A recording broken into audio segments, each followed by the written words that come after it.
Peace everybody, welcome to Why Not Show Love, another episode. Today we are traveling to the infamous Shaolin, aka Staten Island, to meet up with one of my mentors, a former student, LJ. LJ is an amazing youth. He's now dedicating himself to engineering, but he's also an amazing producer and artist as well. Just the big homie LJ, I should say. And he worked with me for a couple years through the teaching work and creative expressions, and then now he's actually up in some mansion in Staten Island where he's got a gig doing engineering, and he basically lives in the spot. So we're about to check him out.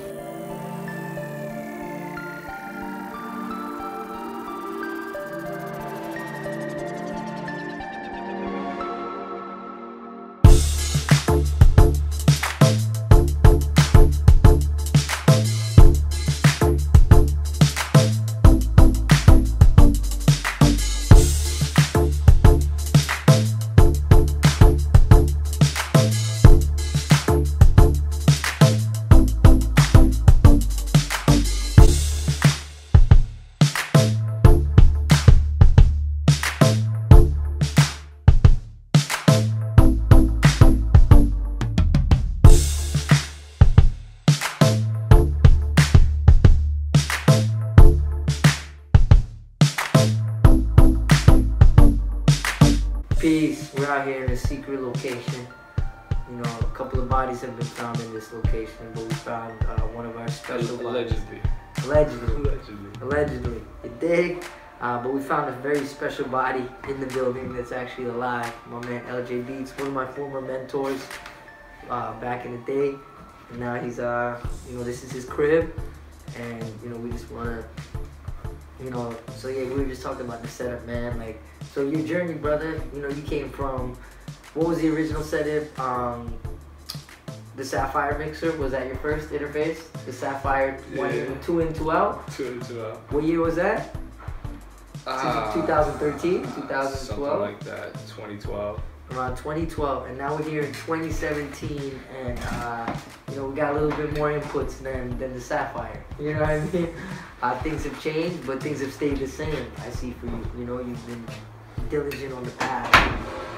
How do you feel about the journey from then? And when you started, then did you expect to get to this spot? I don't know. It just is what it is. Like when you're 5 years old, you don't really expect to grow up into the kind of person you are. You know what I mean? It just was. It just happened to go this way, and I just happened to be here at this moment in time. I don't know. I haven't been thinking much about the past or the future. Kind of just here. I'm just trying to do cool things, really. I don't have much of a plan. I'm just like, you know, let's see where this takes me. You know, the old studio was kind of the same deal, but it wasn't like a legit home. It felt like a home, so we all treated it as such. Now it's just a little more official as that. You know what I mean? Nothing's really changed. I like it here because it's really quiet, really cut off from everywhere else. Yeah. So there's less things going on. Like if we need to do something, there's more focus on just doing it and not some random fucking occurrence happening. You know what I mean? Something that'll throw you off. And living, you know, which from living, I remember I used to walk out of your apartment and we used to see nothing but like a flooded street so packed you couldn't even walk on the sidewalk on Friday or Saturday night, you know what I mean? Like the bodies on the floor. Yeah, with literally the bodies of the hobos and everything. And then, you know, you literally lived on one of the busiest streets in New York City.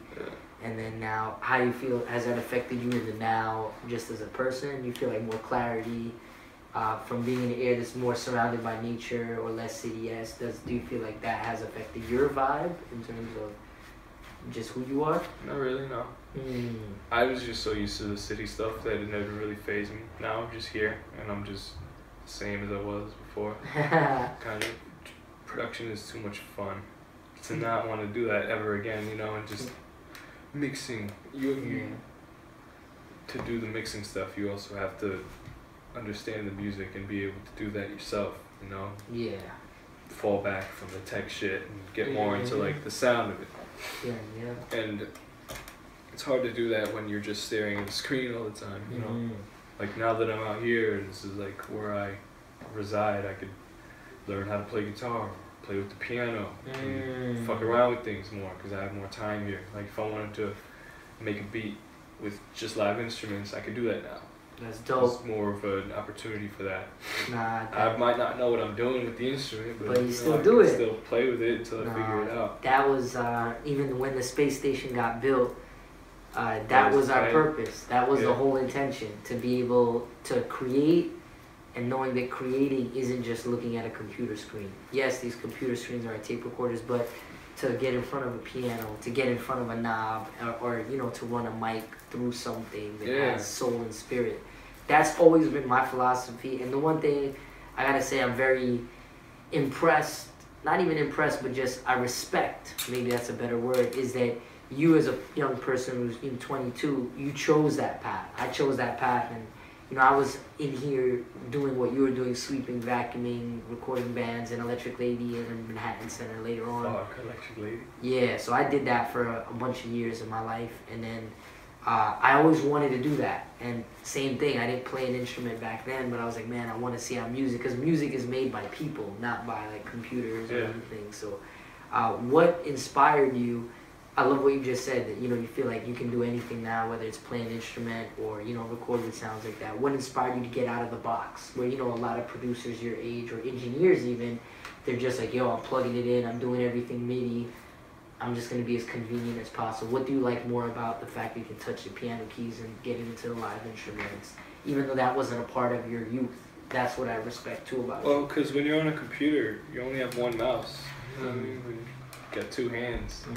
Like when I'm playing with a Moog versus dialing in a sound on a synth, VST synth or something, I can be playing it and tweaking it at the same time, you know what I mean? Or running it and then fucking with it. Like I feel like I have more control over the physical instrument.